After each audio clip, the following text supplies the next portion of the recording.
고양 저유소 화재 사고 조사의 쟁점은 인화 방지망이 제 역할을 했는지 여부입니다. 외부의 화염이 내부로 쉽게 들어가지 못하게 막는 장치로 전문가들은 이 인화 방지망이 제 기능을 했다면 대형 화재는 막을 수 있었을 것이라고 지적하고 있는데요. 저희 YTN 취재진이 고양 저유소의 다른 저유 탱크 환기구 사진을 단독으로 입수했습니다. 관리가 엉망이었습니다. 취재기자 연결해 자세한 내용 알아보겠습니다. 박기현 기자. 네, 기획기술팀입니다. 네, 먼저 단독으로 입수한 사진부터 설명해 주시죠. 네, 단독으로 입수한 사진을 화면 보면서 자세히 설명을 드리겠습니다. 화재가 난 이번 고양 저유소는 저유 탱크마다 환기구가 9개에서 10개가 있는데요. 저희가 사진을 확보한 환기구는 이번에 불이 난 저유 탱크의 뒤쪽에 있는 탱크입니다. 지금 화면에서 환기구 바깥에 마치 모기장처럼 보이는 망이 있는데 이것이 바로 인화 방지망입니다. 보시다시피 망 한가운데가 찢어져 있습니다. 외부의 화염이 탱크 안으로 쉽게 들어가지 못하게 막아야 하는데 이렇게 구멍이 난 채로 허술하게 관리가 되고 있었습니다. 다른 사진 보시겠습니다. 이 탱크 역시 화재가 난 저유 탱크 옆에 있는 휘발유 탱크인데요. 환기구를 측면에서 찍은 사진입니다. 보시다시피 인화 방지망과 환기구 사이에 이음새가 이렇게 크게 벌어져 있습니다.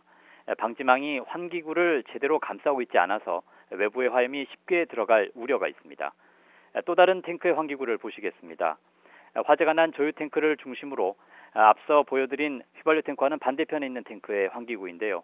환기구에 건초와 불순물들이 잔뜩 끼어 있는 것을 볼 수가 있습니다. 이렇게 환기구에 건초가 끼어 있으면 불꽃이 튀었을 때 불쏘시개 역할을 할 우려가 있는데요. 하지만 환기구 주변 청소 등 관리는 전혀 되지 않고 있었습니다. 네, 박 기자의 말처럼 관리가 제대로 이루어지지 않은 것을 볼 수 있었는데요. 그렇다면 이번에 불이 난 저유 탱크의 인화 방지망도 이와 비슷한 상황이었다라고 봐야 하는 걸까요? 네, 물론 단정 짓기는 어렵습니다. 불이 난 저유 탱크는 완전히 불에 타버려서 인화 방지망이 있었는지 또 관리가 어떻게 됐는지를 확인할 길은 없기 때문입니다. 하지만 저희가 확보한 사진을 보면 불이 났던 저유 탱크의 인화 방지망은 과연 제대로 관리가 되었을까 하는 강한 의구심을 지울 수가 없습니다. 인화 방지망이 제대로 설치가 된 건지 또 점검이나 관리는 제대로 된 건지 저희가 대한송유건 공사 측에 문의를 했는데요. 공사 측은 인화 방지망에 대한 점검은 화재 당일이 휴일이라 하지 않았다면서도 구체적인 점검 주기 등은 담당자가 경찰 조사에서 진술할 것이라고 답했습니다.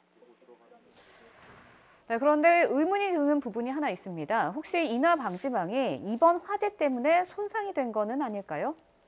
네, 충분히 그런 의문을 가지실 수 있습니다. 앞서 보여드린 사진 속 환기구들이 불이 난 곳과 정반대 방향에 자리 잡고 있기 때문인데 화재 때문이라고 보기는 힘들 것 같습니다.